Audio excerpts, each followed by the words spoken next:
할렐루야. 네, 오늘 특세 첫째 날 나오신 여러분 주님의 이름으로 환영하고 축복합니다.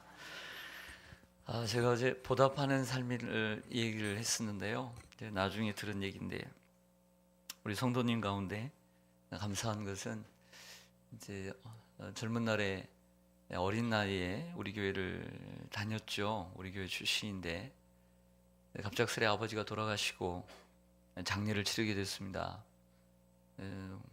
또 제가 또 담임 목사니까 또 섬겨 드렸죠. 당연히 해야 될 일이고 마땅히 해야 될 일인데, 그런데 그 아내 되시는 집사님하고 두 자녀가 교회를 잘 안 나오셨어요.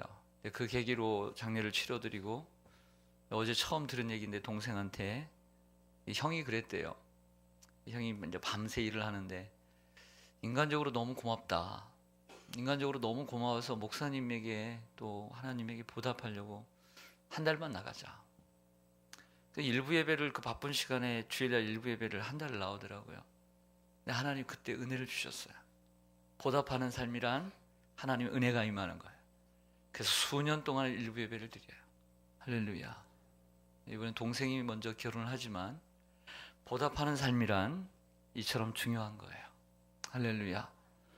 인간적으로도 보답하려고 하는 마음을 가지고 옛날에 어릴 때 다녔던 교회를 나오기 시작했더니 하나님의 은혜를 주시고 두 형제에게 얼마나만큼 큰 믿음의 축복을 주신 줄 몰라요.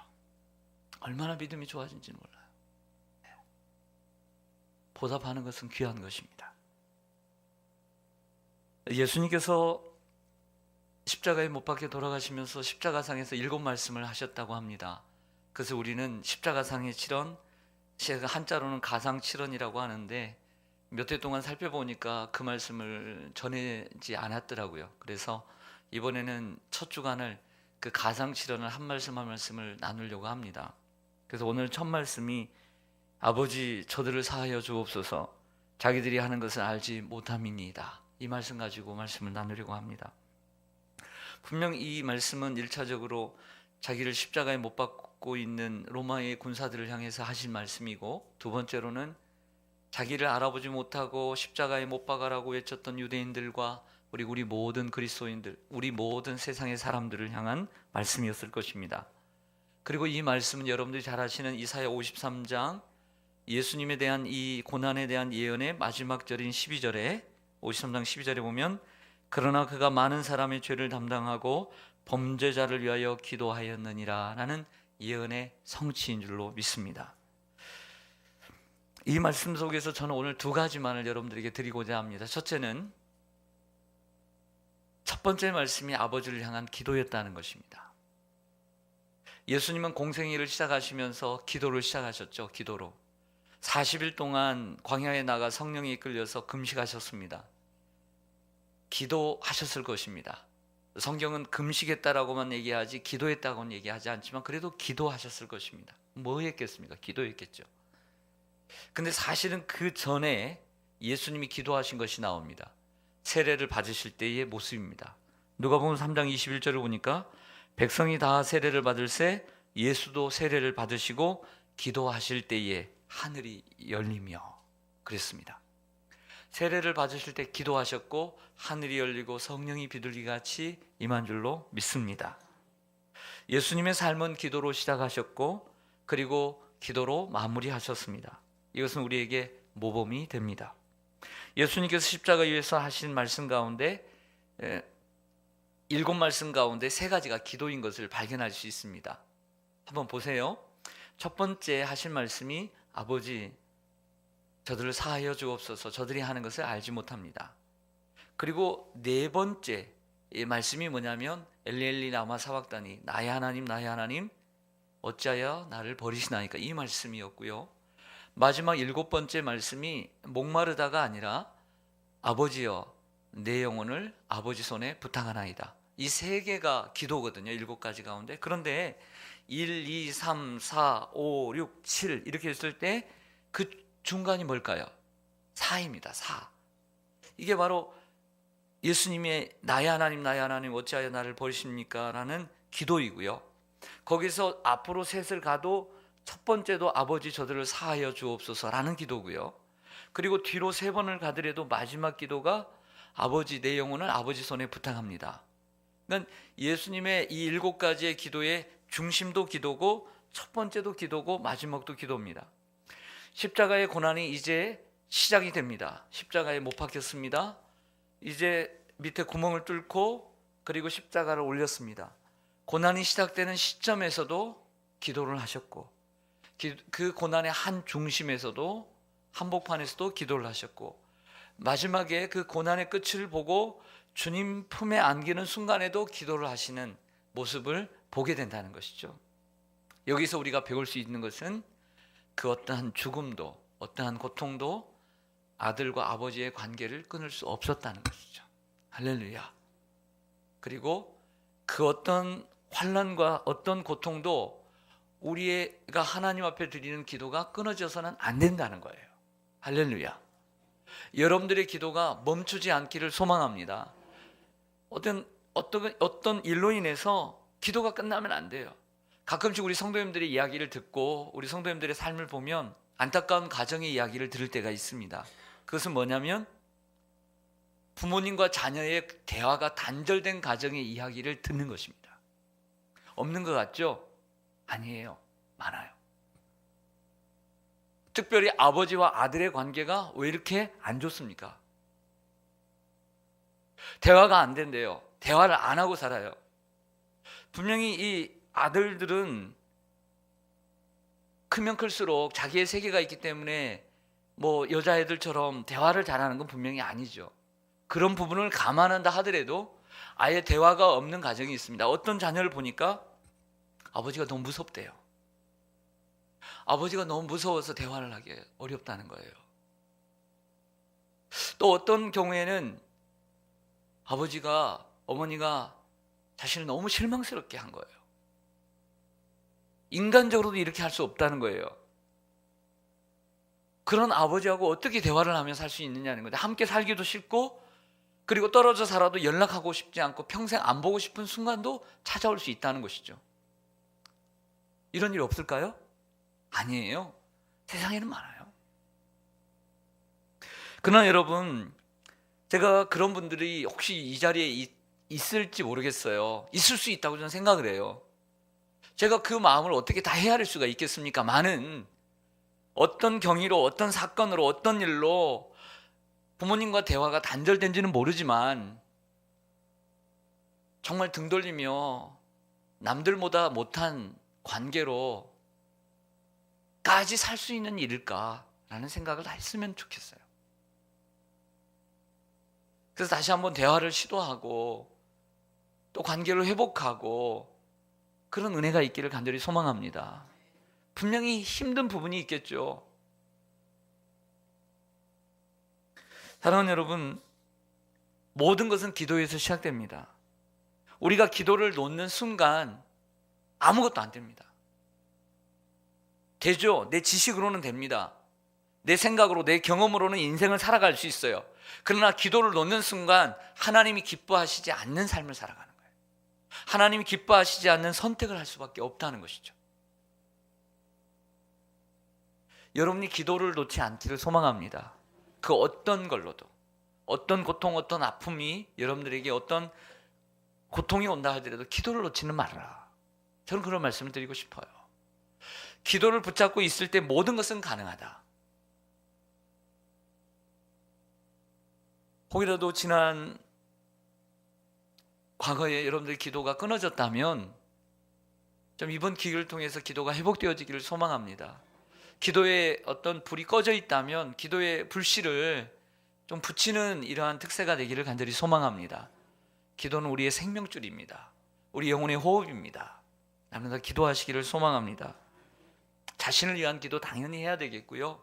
가족을 위한 기도 저절로 나오겠죠. 이웃을 위한 기도도 하시기를 바랍니다. 교회를 위한 기도도, 나라를 위한 기도도. 기도를 할 때 마음이 가는 것입니다.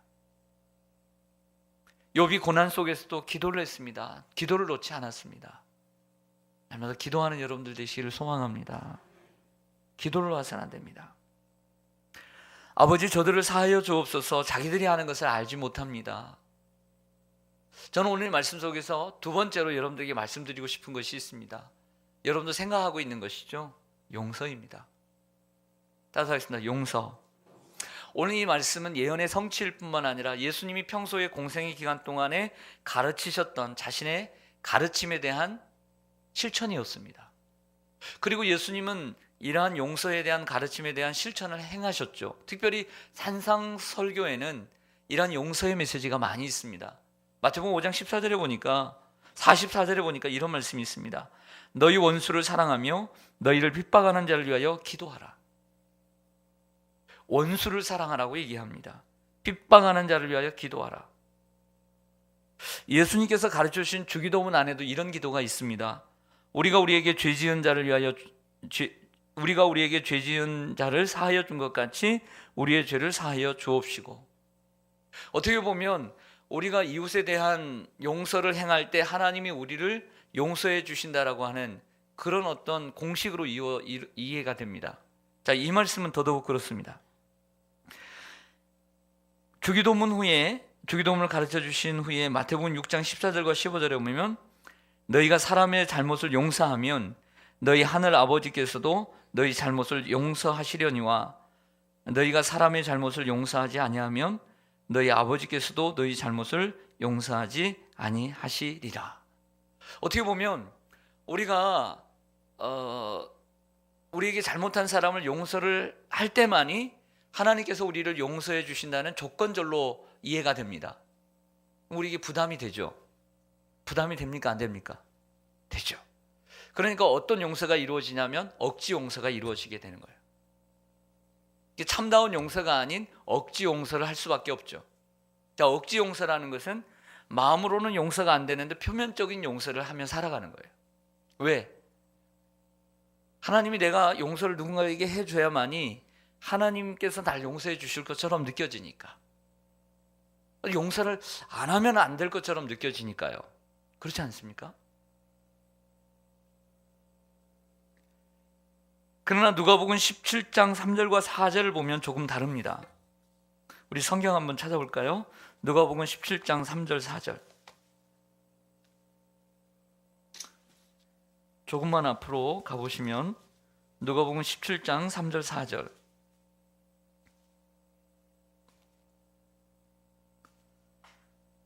(123쪽) 보시면 너희는 스스로 조심하라. 만일 내 형제가 죄를 범하거든 경고하고 뭐하거든요? 회개하거든 뭐하라? 용서하라. 회개하면 용서하라는 거예요.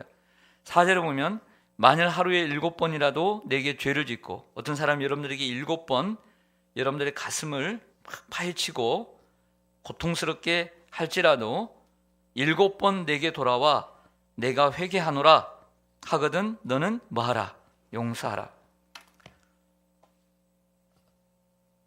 자, 말씀이 좀 다르죠? 마태복음 속에서는 너희들이 용서를 하면 주님이 용서해 주실 것이다 라는 말씀이었는데, 누가복음 17장의 말씀은 한 가지를 더 조건들을 넣어요. 너희에게 잘못한 사람이 너희에게 찾아와서 회개하면, 하루에 7번씩이라도 잘못하고 또 7번 돌아와서 회개하면 용서하라. 뭔가 좀 기분이 좋아지죠? 좋아지지 않아요? 뭔가 좀 마음이 좀 편안해지죠?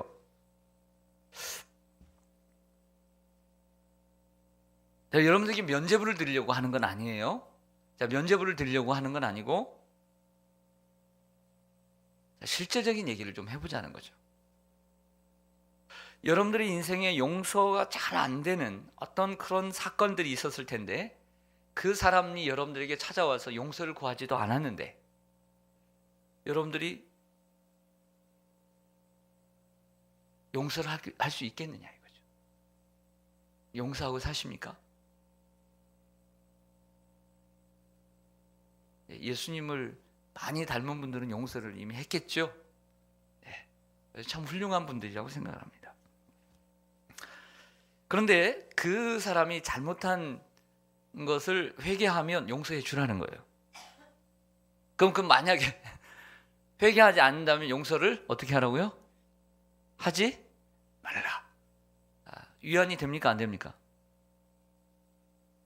위안이 되죠? 예. 왜? 여러분들 용서를 지금 못하고 있으니까. 위안이 됩니까? 안 됩니까? 되죠? 이쪽은 그래도 저를 좀 닮은 것 같은데 이쪽은 예수님 닮은 것 같아요. 다 용서를 하신 얼굴들이야. 예. 근데 옷이 전체적으로 까매.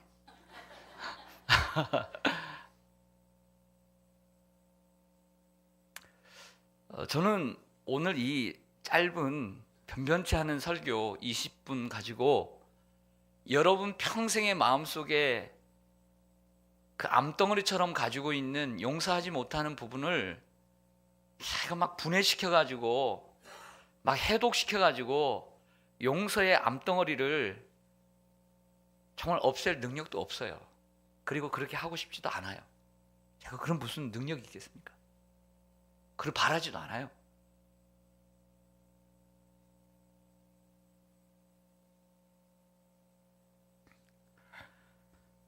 그만한 훌륭한 설교도 되지 못해요.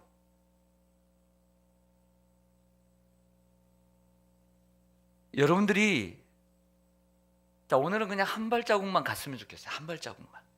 어떤 한 발자국인가? 그 사람이 여러분들에게 나와서 용서를 구하면 정말 용서를 해줘야죠. 하지만 용서를 구하지 않았을지라도 먼저는 여러분들을 자신을 위해서 마음에 앙심을 품지 마세요. 증오를 품지 마세요. 미움을 품지 마세요. 용서는 못해도 먼저는 앙심을 품지 말라니까요.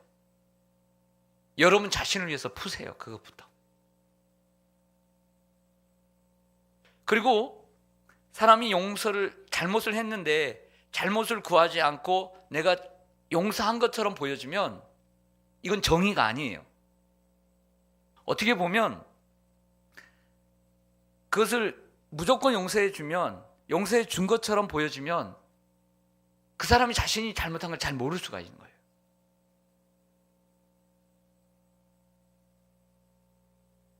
자, 여러분들이 잘 아시는 대부분이 아시는 이야기를 좀 할게요. 빛나라 은수 얘기를 좀 할게요. 앙숙이던 여스승과 여제자가 7년 후에 한 형제와 결혼한 이야기입니다. 딸의 입장에서야 자기가 직장에서 만난 사람이 좋아서 만났는데 알고 보니까 큰 동서가 제자인 거예요. 7년 전에 제자인데 맞지도 않았는데 맞았다고 거짓말해서 자기를 교단에서 쫓아냈어요. 딸의 입장에서야 자기가 좋아하는 남자하고 결혼하려니까 그런 제자하고 같이 사는 건 어쩔 수 없어요. 하지만 부모 입장에서 생각해 보자고요. 아버지 없이 엄마가 혼자서 키웠는데 그렇게 훌륭한 딸을 그 교단에서 쫓아낸 그 제자와 함께 살았을 때 그 용서가 되겠느냐 이거죠. 그것도 동서지간으로 살았을 때. 자, 용서가 될까요? 네? 자, 여러분들이 또 잘 아는 아버지가 이상의 얘기를 해볼게요. 고등학교 친구였는데 여잔데요. 자신이 뚱뚱하다고 96kg까지 나갔는데 좀 힘센 친구가 왕따를 시켰어요. 친구들끼리 얼마나 고통스럽게 왕따를 시켰는지 비참하게 만들었어요. 졸업을 하고 안 만났는데 대학을 졸업하고 어렵게 인턴으로 들어간 회사에 들어갔더니 그 왕따를 시킨 친구가 팀장으로 있는 거예요. 친구 대우도 안 해줘요. 옛날 고등학교 그 시절로 그대로 또 상사니까 괴롭혀요. 무시해요. 근데 이 왕따 당한 친구의 오빠가 갑자기 속도 위반을 해가지고 어떤 여자가 임신을 해가지고 결혼을 한다고 여자를 데려온다고 그래서 일찍 들어갔더니 어제 얘기 들어갔더니 늦게 들어갔는데 인사를 하고 보니까 그 팀장, 그 친구, 자기를 괴롭혔던 친구가 오빠의 아내가 될 사람으로 와 있는 거예요. 용서가 돼요? 용서가 될까요? 여러분 예수님 안 닮았네요.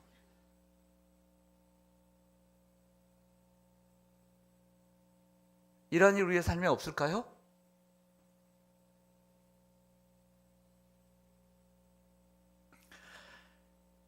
어떤 사람이 여러분에게 큰 잘못을 행하고 지울 수 없는 상처를 주었다면 용서하기가 쉽지가 않아요.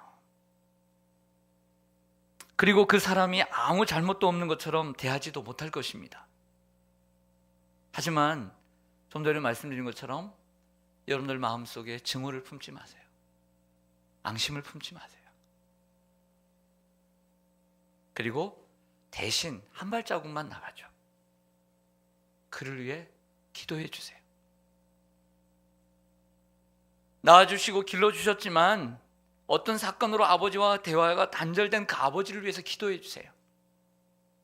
정 평생 안 보고 싶은, 어떻게 이렇게 나를 실망시킬 수 있는가, 그 엄마 아빠. 하지만 그 엄마 아빠를 위해서 기도를 해주세요. 용서는 못해도 기도해 주세요. 여러분들이 인간의 인생에서 정말 큰 상처를 준 분, 그 사람 있다면 쉽게 용서는 못해도 마음에 여러분들의 증오를 빼세요. 여러분들의 마음속에 있는 악독을 빼세요. 그리고 그를 위해서 기도해 주세요. 예수님이 우리를 위해서도 변호를 하십니다. 아버지, 저들을 사하여 주옵소서. 저들이 하는 일을 알지 못함이니이다. 마치 변호사가 판사에게 변호하듯 변호하는 것을 보게 됩니다. 하나님, 저들이 알지 못해서 그러겠죠. 어리석어서 그렇겠죠. 나도 누군가에게는 그런 상처를 주지 않았을까요? 내가 아빠가 된다면 나도 완벽한 아빠가 될 수 있을까요? 그렇잖아요? 그런 마음에서 좀 더 한 발자국 좀 더 나가서 주님을 닮아가는 저와 여러분들 되기를 소망합니다. 이것이 예수님이 보여주신 온전한 모범의 가치입니다. 기도하겠습니다.